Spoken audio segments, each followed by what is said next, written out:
Blood Money, episode 27, with Nicholas St. Jon. I found election fraud and my government ignored me.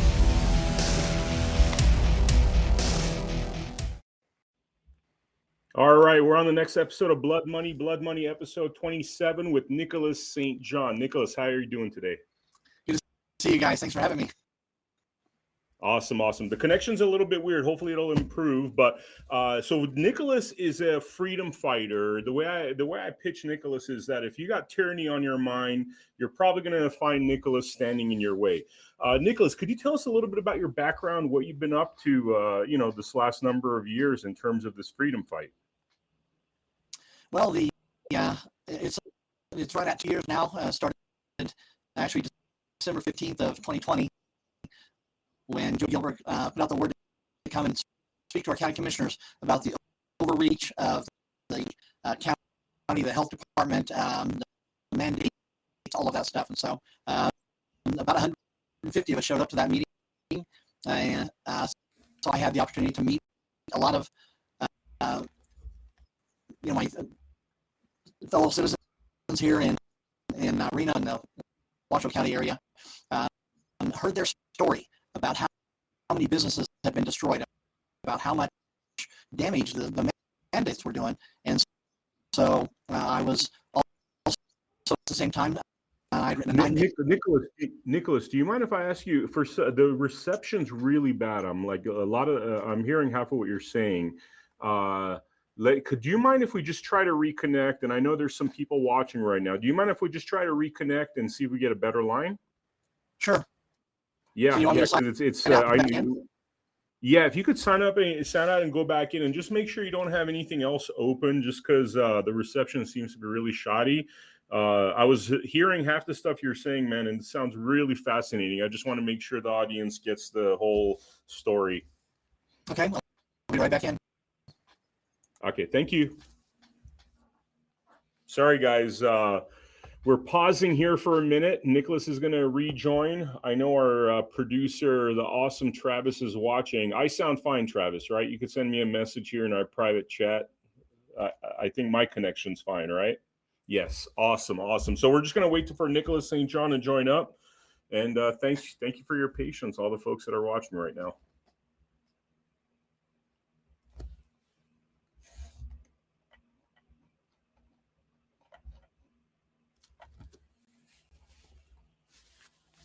So while we wait for Nicholas St. Jon, this weekend we're actually going to be reporting from Nashville. We're going to be doing Freedom Weekend with America Happens at the Reawaken America Tour. We're going to have a lot of great guests, a lot of live conversations, a lot of live interviews. So please make sure to check into America Happens this weekend. And I believe we have Nicholas St. Jon back. So let's try to bring him back on here, and hopefully the connection's good. Okay. Hey. Is this much better? Oh, it is much better. I could understand your words now. So sorry to start this interview right from the top. So I'm just going to get right into it. So we have freedom fighter Nicholas St. Jon here. And what I was saying earlier on is that if you got tyranny on your mind, Nicholas is probably going to stand in your way. So Nicholas, tell us a little bit about what you've been working on this last few years, and what you've been up to in terms of the freedom fight. Okay. Well, my story starts really in December of 2020 when Attorney Joey Gilbert called a bunch of us to come to the Board of County Commissioner meeting here in Washoe County, which is the Reno Sparks area here in northern Nevada. And so I showed up with 150 others. And because, you have a lot of time waiting to go into the chambers and speak, I had the opportunity to meet a lot of fellow compatriots and hear their story firsthand about how much damage these mandates were doing to their business. A lot of them had lost their business or had lost hundreds of thousands of dollars of business because of these unconstitutional mandates. And so while that's when my activation started, I say my activation, I started literally back in 2008 when the swine flu started, and something didn't sound right. And so I started doing an investigation on that, and tracing some things on it, and found out that I came to the conclusion that there had been something engineered with the swine flu, tracing the genomes, where it had to pick up each one of the particular pieces, and then where it showed up in a pig down in a small village in South Mexico. None of that made sense. And so eventually I've written 4 books. My last one on that was The Immunity Crisis in America. I have a blog, unsickyourself.com, that I have kind of neglected since all this started. But my first post on there was right on schedule, because about every 2 years, one of these things that come up, and they've been playing this for a couple decades now. And finally, the COVID virus was mysterious enough, and the media hard enough that it scared everybody, and finally they got their pandemic. But they've been trying to do this since probably the mid 90s, but it came into full scale pandemic, or plandemic as some people call it, in January, February of 2020. And so I wrote my first blog there and said, guys, everybody settle down. If you're taking 3,000 to 5,000 milligrams of vitamin C, making sure you're taking D3 and keeping your D levels up, zinc, and just, a few things like that, and you'll weather this. It's just a virus. But the 24/7 fear mongering threw everyone into a complete tailspin, and living in a place, and I was still going out even though we had the lockdowns. And I came back in one day, and my roommates called me into the front room and said, "You can't keep going out like this. You're gonna bring that in. We're both very susceptible. You could kill us." And so I started realizing how serious the fear mongering and how deep that was and how crazy it was in March. And so ended up moving out and into a place of my own, so that every time I came in, somebody wasn't walking around behind me with bleach on a rag wiping down everything I was touching. But anyway, so that's December was when it started. I wouldn't wear a mask. I go into stores. I got cornered in stores. I had the sheriff called on me a number of times. That first meeting in December at the county commission meeting, they called the sheriff on me. And so I got to talk to a sheriff deputy and Reno PD about it. And they agreed there was no law, but they were willing to trespass me nonetheless. And so that was really the beginning of when I realized how serious and how crazy this had gotten. It's insane. I mean, a virus that doesn't even really kill that many people, 99.8% survival rate, and the Constitution seems to have been tossed out the door completely. And so I started going to the county commission meetings. I had been doing the research. We found a doctor up in New York, and only the New York Post wrote any article on it. It should have been front page news in every place in the world. This guy was getting IVs of vitamin C, but it was small doses, 1,500 milligrams. Most people that live in the vitamin C IV world, it's 20, 25, 30, 50,000 milligrams of vitamin C, not 1,500. And yet this guy was having phenomenal success of people who were in ICU, very close to death, giving them 3 doses of IV vitamin C, 1,500 milligrams a day. That's 4,500. And they were turning around and living. That should have made the front page of every newspaper in the world.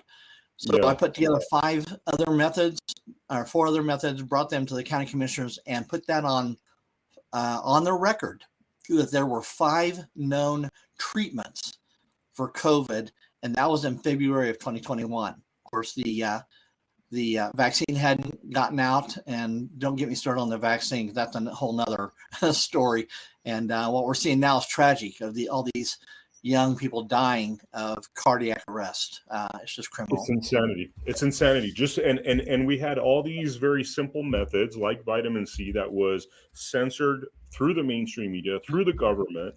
That must really light a fire under your ass, man. To see how they're literally willing to sacrifice the children for their own financial gain. It really does, Vem. That's what's activated me. That's probably one of the big things that keeps me going. We have had, I think it was about 1,100 deaths here in a county of 400,000. Now, 1,100 deaths, every one of them is tragic. So don't get me wrong. Every death is tragic. I was literally on death's doorstep when I got COVID in September of 21. But mine was complicated because I ended up walking into it with a major bacterial infection on top of it. So I was beating the bacterial infection until I got COVID, the Mu variant, and that was even more deadly than the Delta variant. And so 21 days of living hell, not being able to eat, not being able to sleep, being in such pain. Every time if I sat down or laid down, I couldn't sleep for more than 15 minutes. Water was rancid, and so I couldn't hardly even drink. Ended up with a lot of monoclonal infusions. I was doing the ivermectin and hydroxychloroquine and all the vitamins. I did 4 pass ozone therapies, where the oxygen ozonated my blood. So we were doing everything we could. And other than just the fact that I believe that God says I'm not going to let you die, I probably should have died from that, because it was Really? very, very bad. But God brought me through it, and here I am on the front lines, tip of the spear. And so I've been coming up with ideas. That's really been my background. If you know my background, I've been doing efficiency stuff since my days in the Navy on submarines. And so that's, finding that vitamins could turn around a viral infection is just along the lines of what I do.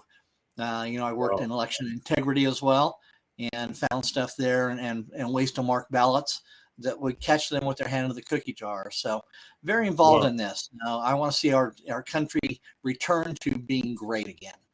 Before we get into the election topic, could you tell me a little bit more about what I found really fascinating about you when I first heard about you is your tendency to find natural and alternative medication that actually works and could save people from things like chemotherapy and other hardcore pharmaceutical drugs.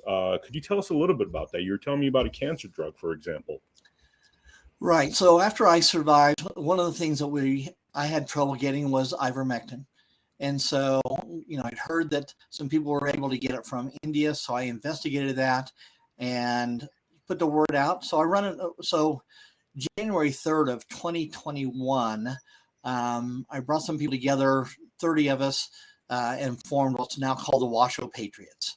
And so that organization has grown. We've got several hundred on Telegram and Facebook, and I don't think we're on Signal, but Nextdoor, and of course our organization, WashowPatriots.com, 600 people on an email list, 300 people on our text messaging service. So it's very active, it's widespread. And so I put the word out that was anybody interested in getting ivermectin if I put in an order? And there were several thousand tablets. We ordered several thousand tablets from people saying, hey, I'm interested in it. And so that was kind of the birth of what's now called Alt1, is a private health association, private membership.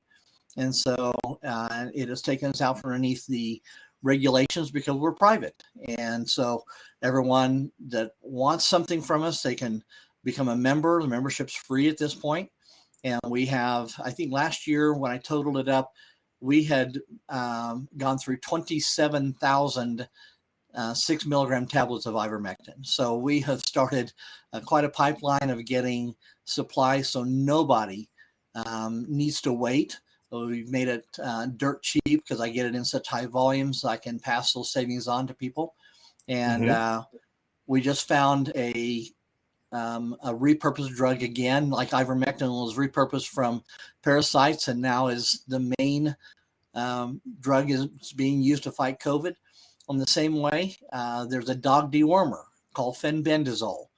And while it has a sister drug called mebendazole, which is for humans, fenbendazole is for dogs. However, the fenbendazole, when you combine it with curcumin, high dose vitamin C, and D3, it ends up being so high in the ability to shrink tumors and get rid of cancer. It's unbelievable.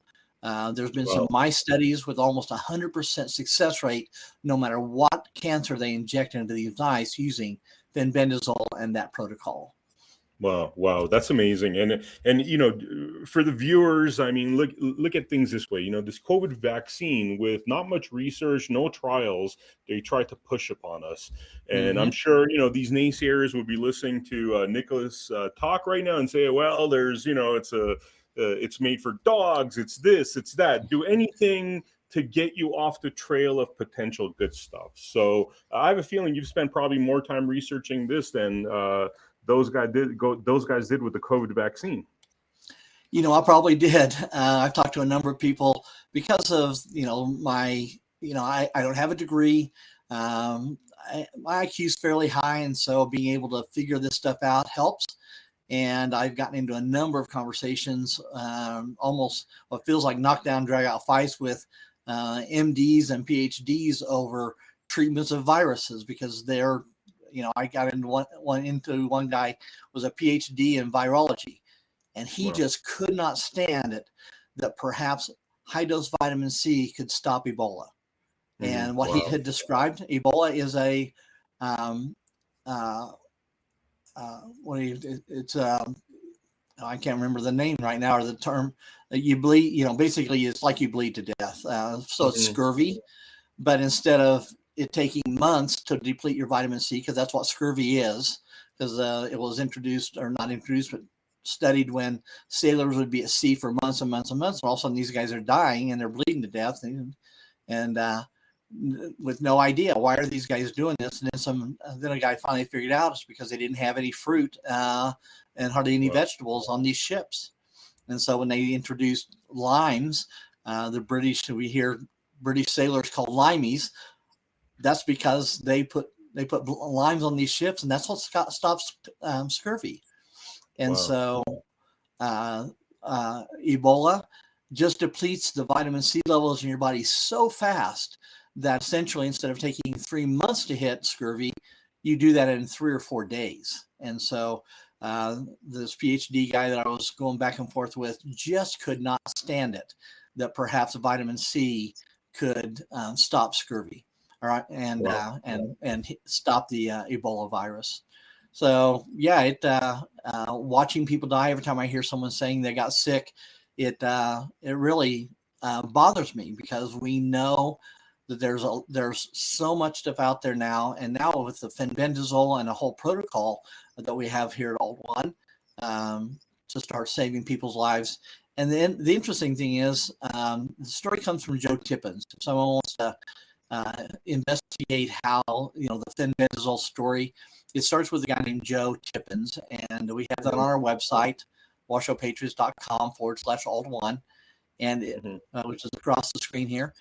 You can read about him. At the bottom of the Alt One menu is fenbendazole, and you can read that entire story about Joe, his interviews on Tipton Wellness, and how it turned him around. He was 90% metastasized with small lung cell cancer. Wow. 90%. They gave him a 1% chance of survival, and he's still with us today. That was in 2017. And while they put him on a trial drug, he put himself on fenbendazole. Wow. And of all the people on the trial drug, everyone died except him. And finally, he came Wow. clean with his oncologist and said, "Why are you alive? You're an outlier. Everybody else is dead. You have survived." And that's when he told him about fenbendazole. And so Joe's been a big proponent of that. There are now thousands and thousands and thousands of people who have listened to him, said, "You know what? I'm going to take my health back. I need to be in charge of my body and what we do to treat these diseases." And chemotherapy doesn't have a great track record. It was, the death rates of people on chemotherapy is still very, very, very high. Now, it has had some effect, and there are people that are, I won't say are cured, they call them in remission, but they Mhm. fight that the rest of their lives. And fenbendazole, he's on fenbendazole, and he is completely clear. They did a PET scan 5 months after he went on fenbendazole, and the PET scan showed zero cancer. And he's been Wow. that way now since 2018. Wow. Wow. Wow. Speaking with you, I mean, honestly, I get this kind of sense of why our mainstream media is so screwed up, because these conversations we're having are things that should be in the mainstream. All we hear in the mainstream is like the same broken record where it's like the same 3-4 things over and over again, whereas these kind of conversations, because you never know, like, the fembezimol, sorry if I'm saying the name wrong, might not work on everybody, but the people it works for, they should be able to have access to this information and have it be an option. Well, and it's Joe proved that you can take fenbendazole at the same time you're taking chemotherapy. Wow. So that's been a big question. Of course, the oncologist, their job, guys, is to scare you. And they do a really great job of it. They've been trained to do that for years and years and years. And so they have become really pros at scaring you so you do just what they say. And so it puts into your By the mind. way, sorry to interrupt you. That's a trick of every industrial complex, right? The medical industrial complex scares you and forces you into stuff. The attorney industrial complex, the person that's going to scare you the most is any lawyer that you hire, because their job is to scare you. Their job is to create conflict. The military industry with them. So sorry to interrupt you, but just wanted to make that point that all these industrial complexes that have been corrupted are doing the same trick on the people. Well, and one of the things, so I'm a believer and follower of Jesus Christ. I believe in the church. And when I saw the government shutting the churches down, I can't tell you how badly that bothered me. Here's the government that is literally overruling God. And now I don't blame some churches for closing their doors for a week or two until we figure this out. But there are churches today, 2 years later, after those mandates came in, that they never reopened. And, Joey Gilbert took to court a couple of different churches, and they got some of that reversed. But it was funny. Every single pastor, before they closed down, did a sermon on do not be afraid of Jesus being in the back of the boat asleep during the storm.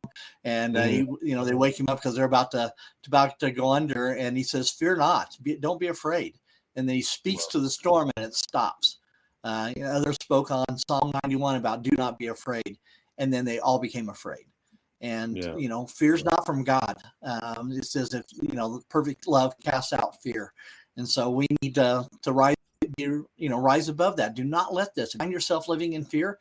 You need to start asking yourself some questions about where you live in relation to God and to our fellow mankind, as to whether you're gonna be one of those who steps up and leads, or are you gonna walk in fear?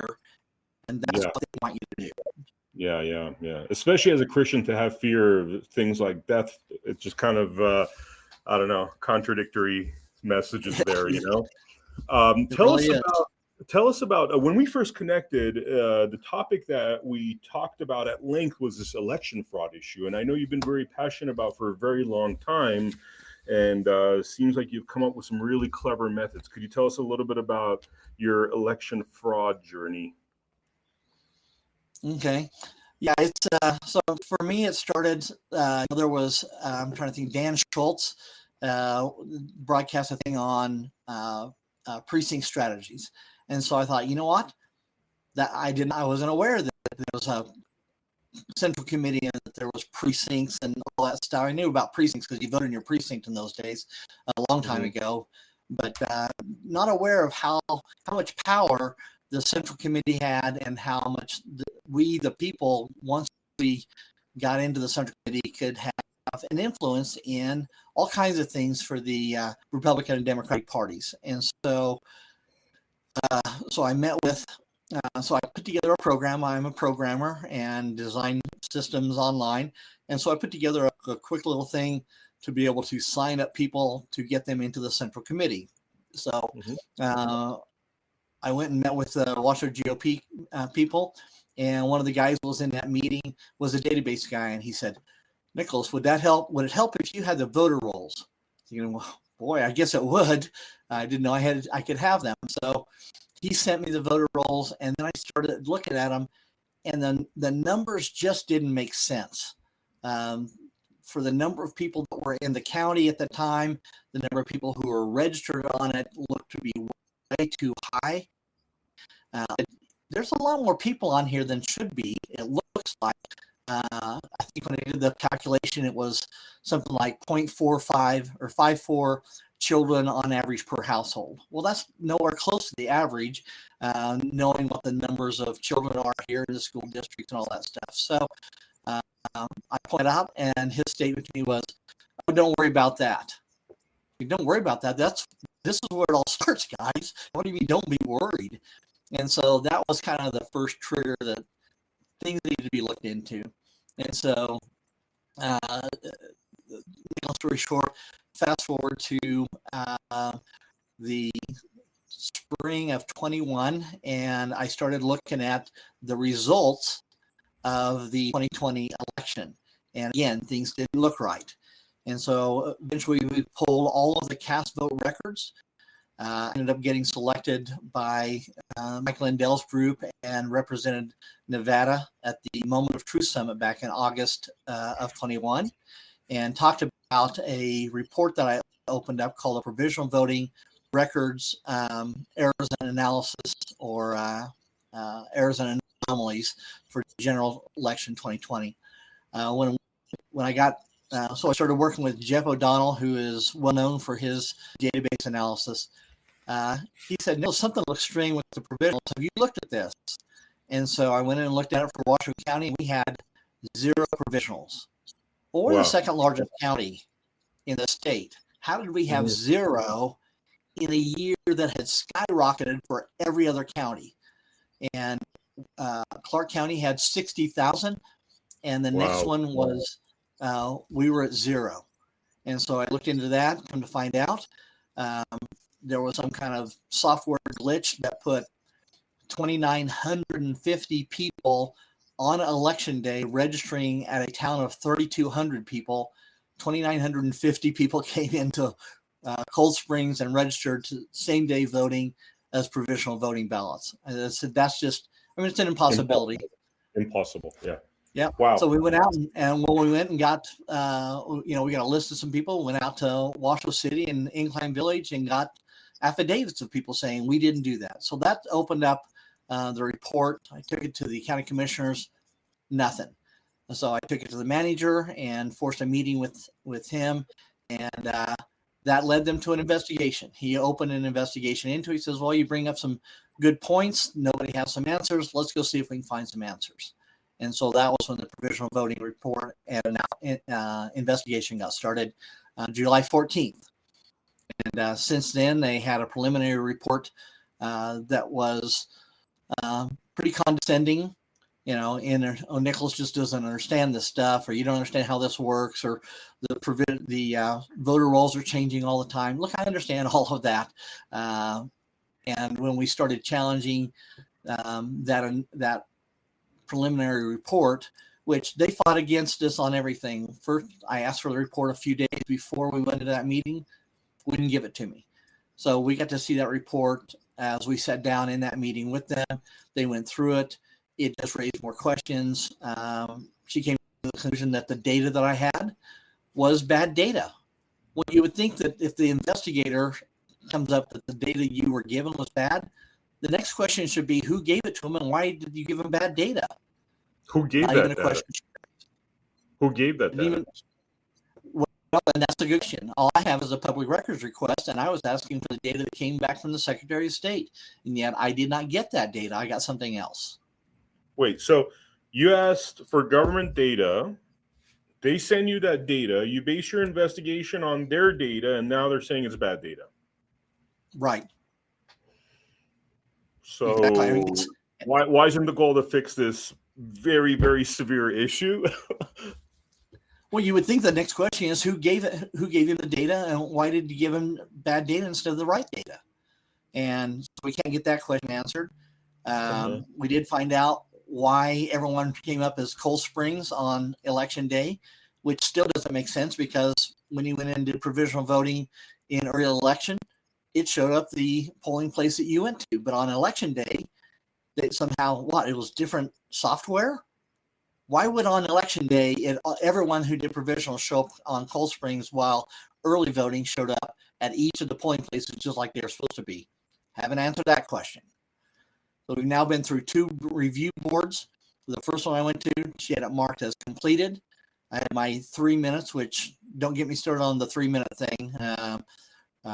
It's crazy. It's a way of limiting us. It's all about control. It's not about listening to we the people anymore. As you well know, Vem, I know where you're at down there in Vegas. They fight the same thing. They laugh at us. They laugh at us when we go in there and we try to make these complaints. It's absolutely ridiculous. They have no sense of serving the people whatsoever. Nope. So anyway, 2 review boards still haven't answered the question. I just took it again before the county commissioners this morning saying, it's your review board. You guys need to get on this. You need to find out why they're not answering the questions. And so I just keep pushing it. Yeah. Are these like software glitches? You had mentioned software glitches. It could have been software glitches. I mean, are these software glitches or are these intentional codes that are doing this sort of thing? Yes and yes. So the provisional was a software glitch. Why they had 2 different softwares running, one in early election, one on election day, and the one on election day couldn't figure out where you were. It should be troubling, right? Because now if you can't tell where you're voting from, how do we know if you're voted from the right place or not? Whether you got the right ballot, all of that stuff. And so, if you voted in Cold Springs, your ballot could look different depending on did the software pick up that you were actually in District 3 instead of District 5, types of things. So that was a glitch. But on another one, we got the cast vote records, and I was told that Marsha Burglar, who was the incumbent for District 1 seat on the county commission, she was incumbent running against Alexis Hill, and it was the big mail-in ballot stuff because it was 2020. And so we got the cast vote records. Now, cast vote records only give you a sequential number as they're fed through the machines. And they don't have a date and timestamp, which would be very, very, very valuable if we could get date and timestamps on these cast vote records, but we didn't. So we ran the analysis on this cast vote records. And I don't know if you have a photo or an image of the lines as we put them in, but it showed something very, very, very strange. First of all, Alexis ran off to a huge lead, a 50-point lead by the time we were up to 25% of the votes that were cast counted. 50%, 50-point lead over an incumbent. In the first 5,000 votes cast, we found 77 instances where there were blocks of sequential votes where all of them were for one candidate, not the other. And so Alexis Hill had 77 instances in the first 5,000 votes cast of 10 to 27 sequential votes uninterrupted. Wow. Marsha had just a couple of instances of maximum 8. A couple versus 77, maximum 8, maximum of 27. So the machines were actually flipping votes from Marsha into Alexis. And so it ran off. It ended up being a line. It was a very linear line as they were flipping these votes into Alexis Hill's camp. And so it was a very sharp line going up for the first 25% of the votes counted. And then like an AI or an adjustment happened. And instead of it being so steep, it lowered so that it wasn't quite as steep. So by the time you get to about 50%, the gap was close to 25%, or I'm sorry, 35% of Alexis leading Marsha. Then it gets released. And now the votes go up and down like they're supposed to. They come and go. You see a little wiggling in the room in the lines as the votes get counted, and that's normal. What we saw in the first percent of two lines that were linear, not normal. Dreza tried to run an analysis on how many elections would we have to ever see that pattern naturally, and her calculation stopped when it hit 50 zeros. Whoa. One with 50 zeros behind it, which essentially says it's impossible. Yeah. Wow. Right? So I mean, the machines are basically where the fraud is at. They're through whatever algorithm, which we keep hearing. Exactly. Yeah. So the algorithm was set, and working with Jeff O'Donnell, we saw one of two things happen. They either front loaded the votes, or at the 25% mark, they started evening out the votes. So there's something magical in these machines about the 25% mark. And that's what we saw at 25%. It lowered the algorithm because otherwise she would have won, by a bazillion votes. And this is basically a no name coming up against an incumbent. And so it proved, and by the time you get through the whole thing, Marcia had closed the gap within 10 points. They had not jacked her up so much, 50%, 25%, or 35%. Marcia should have won that race. So I created that report called the reasonable doubt, because we took it to the sheriff. And now the sheriff has the final authority. If something does not look right in an election, he can step in. He or she can step in and get rid of that part of the election that isn't what they feel is not safe or is not going to work properly. They have the ultimate authority over those elections, and they could pull the machines if they wanted to. We did the report to, so the sheriff was apparently too busy to talk to someone about election fraud, but I did meet with an undersheriff and an associate. And I got them on, recorded that they said, yeah, something could be happening here. Well, that's all it takes. It's reasonable doubt. If you can't say 100% you can trust these machines, you're supposed to pull the machines. And they said that, we don't believe we can do that. We don't believe we have the power to do that. And they took it to the sheriff. I said, invite me in so I can explain this, because you guys don't understand this stuff. They didn't invite me in. They took it to the sheriff supposedly, and ended up coming back saying, we can't do anything, but if you want to make a case out of it, you can file that. And so we have a case number 22-5105. Now that was supposed to go to the Attorney General. Did it? Yeah. Aaron Ford, who doesn't believe in anything pertaining to this sort. And they sent it to the Secretary of State, who has no judicial power. They can't prosecute anybody. They can't do anything. And they would have to be recused, because guess what? They oversee the ROV that we're filing this case against. So it just gets more and more absurd. Yeah. So where is it now? Like you have a case that's pending, and in terms of the authorities, they're just like kind of ignoring it at this point? You know what? It looks like it. I have never been contacted by the Secretary of State, who has that case. It has all of my contact information in. So now I'm going to have to do, again, their job. I'm going to have to go find out where this case is and force them to do an investigation into this case. So how I get it out of Secretary of State and back to the Attorney General.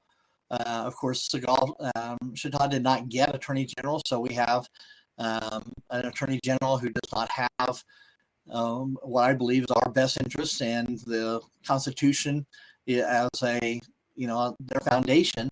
So whether I get it to go anywhere in the Attorney General once I try to get it back over to them or not, we'll see. I don't have a lot of hope for that. Yeah. I mistakenly said the Secretary of State, Aaron Ford. I meant Attorney General Aaron Ford, and he's already said that he doesn't believe there's any election fraud. In fact, we did an episode of a show that we do called Follow the Money to investigate where he's getting all his financing from. And it's pretty much getting all his financing from people that are against any of this voter fraud talk. So I don't see him doing much. Well, the whole deal is, Vem, that it's fine with me because everyone keeps telling Nicholas, what do you want? What do you think you're going to get from this? What I'm getting from this is every time they don't do something, we have a case file now that'll go to the Attorney General. When I get my case in front of a grand jury and he has not done his job to investigate this, his name gets added to the grand jury for investigation.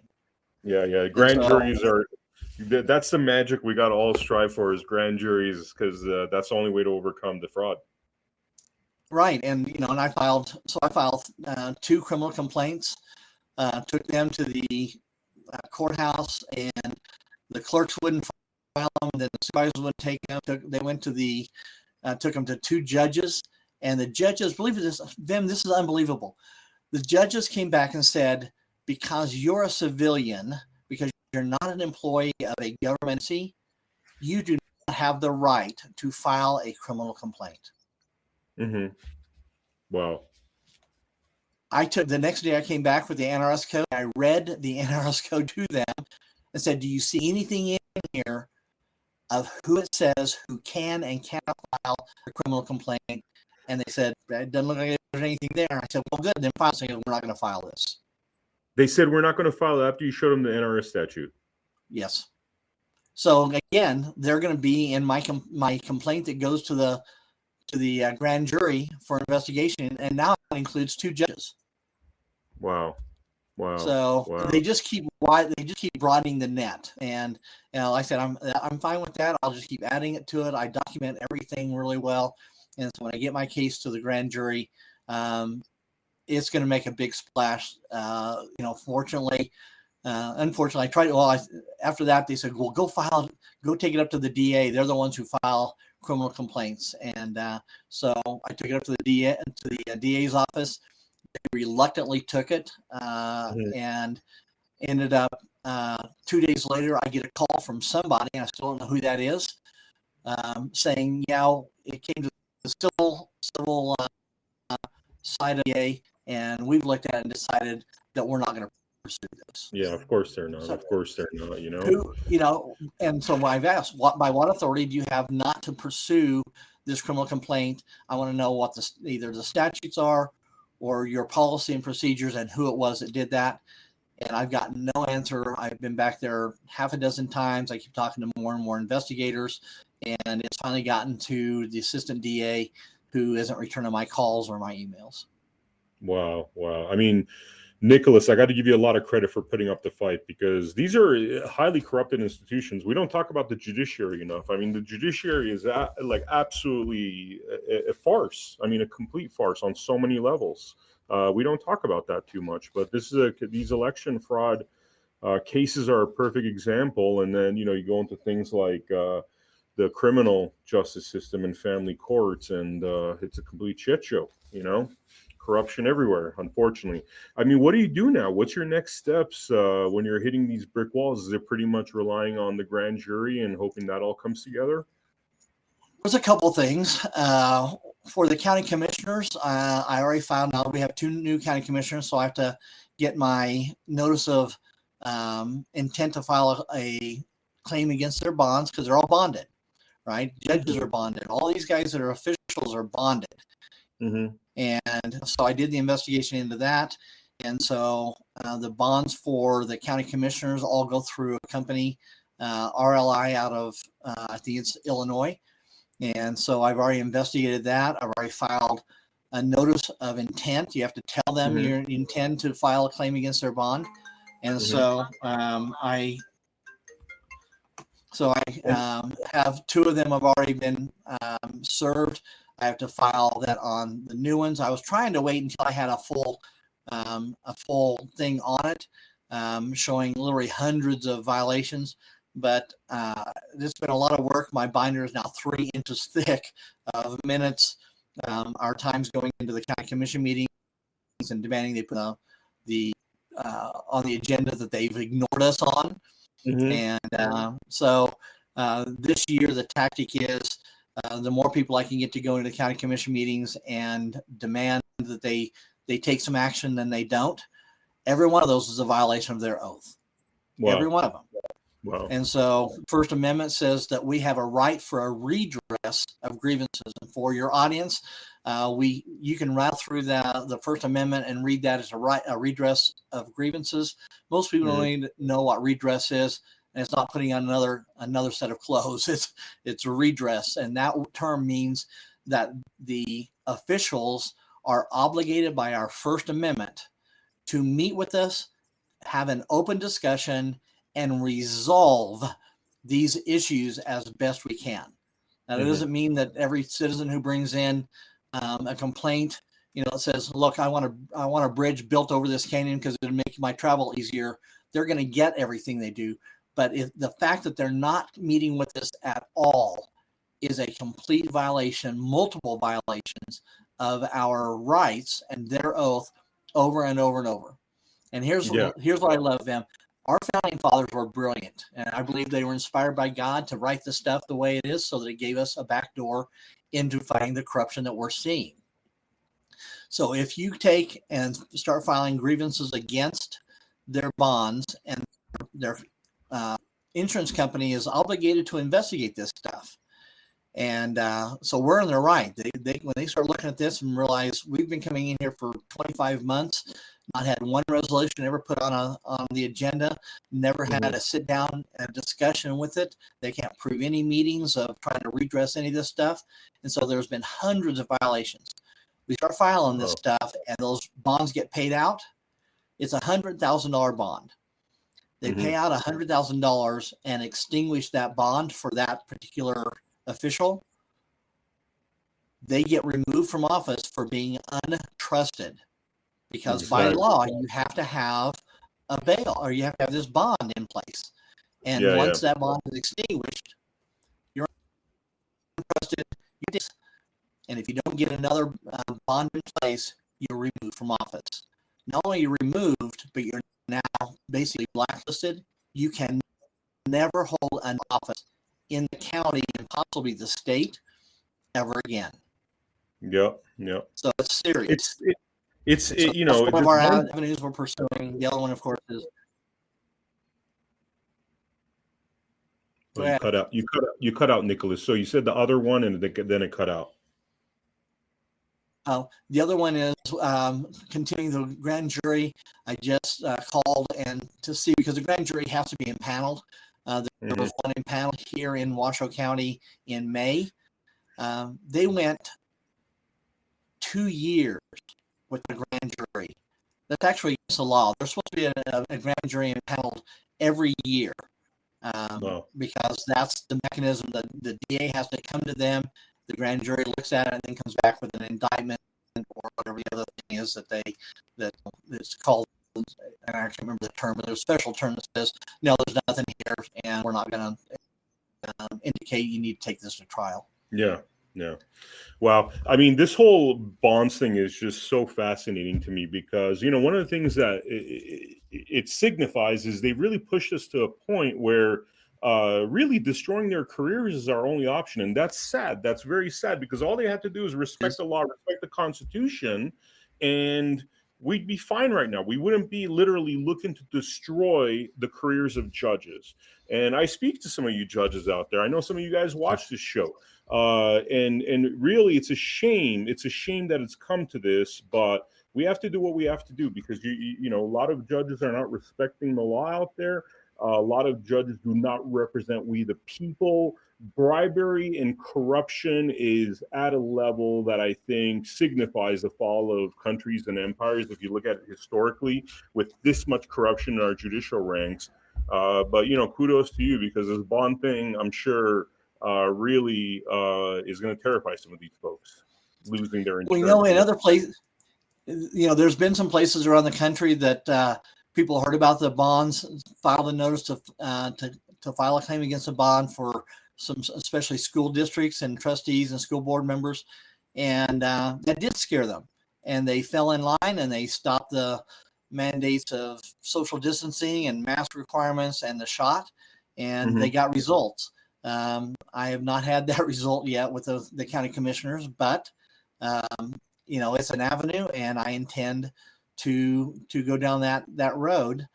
You were talking about judges. Judges have, I believe they have bonds as well, and you can find out. But they also have another way that holds them accountable, and that is to file a grievance against an attorney or a judge. And they really don't like that all that often. And when they get a whole bunch of them, then they can actually have their bar license removed, because they just become basically, they're deemed out of control, and we can't risk them being on the bench or representing people as an attorney. So filing a grievance against a judge or an attorney also has a lot of power. And so while I haven't gotten to the place where we've had to do that, I know there are people up here that have tried to take things into court and have had judges who basically were biased against them and were letting things slide that were not right in their courtrooms, not having the documentation, having one or both attorneys overstepping their boundaries of what an attorney can and can't do, and not holding any of them accountable. So this idea of filing a grievance, a bar grievance, is another one of those aspects that I recommend, that if you've been in court and you've had bad results, either with your attorney or with a judge that you felt was just not really being even fair, look into filing a bar grievance. Yeah. I mean, these are the ways we fight for our power. And, the fact that you've done all this research and know all these different avenues, I mean, this is what makes us powerful, is this knowledge of knowing how to really fight this tyranny. Well, yeah, I mean, Scripture says, "My people perish for lack of knowledge," and I believe that knowledge, while knowledge can take you a long way, you've probably heard a lot of the stories of, it's a David versus Goliath, right? We the people are David, and we've got this monolith, this huge organization called the government, which is Goliath. And here's what I love about that story. One, David knew who his God was and believed that he would go into a battle with him. And George Washington, he sought divine inspiration and guidance, and ended up this ragtag group of colonists. By the way, only 3% of the colonists ever stepped up to fight in that war. 3%, not very many. So it's a small group, but with divine inspiration and strategically timed attacks, George Washington beat the greatest army the world had ever seen. And so we're David and Goliath, but David had to stop and pick up those stones, and he put them in his bag. And then he goes up against, here's a kid. I mean, this guy is probably 14, 15 years old, against this guy who they statistically or historically claim is a 9-foot giant. I've been around some basketball players who are 7 foot. That's pretty intimidating. A guy that's 9 foot would be tough. And all of Israel shirked back from every time this guy stepped up and said, "Hey, come on, who's going to take me on?" And none of them would take him on. Here's this kid. And he puts a stone in his sling and he swings it over his head, and then he lets go of it. And then after he lets go of it, he said, "God, this stone's now in your hand. You need to guide it to the place that it needs to go." And it hits Goliath where? Right in the forehead. Pow, down he goes. And before that conversation, David said, I'm gonna take you down, and then I'm gonna cut your head off. Now, David didn't have a sword. After Goliath falls, he goes over and takes Goliath's own sword and cuts his head off. So, but none of that happened until David put that stone in his sling and slung it over his head, let it go. And I believe that's what God calls us to do. Get prepared, go into battle, put the rock in your sling, and then let go, and then leave the results up to God. He will take this down in his time. Yep. David's fast, David's agile. That's the thing that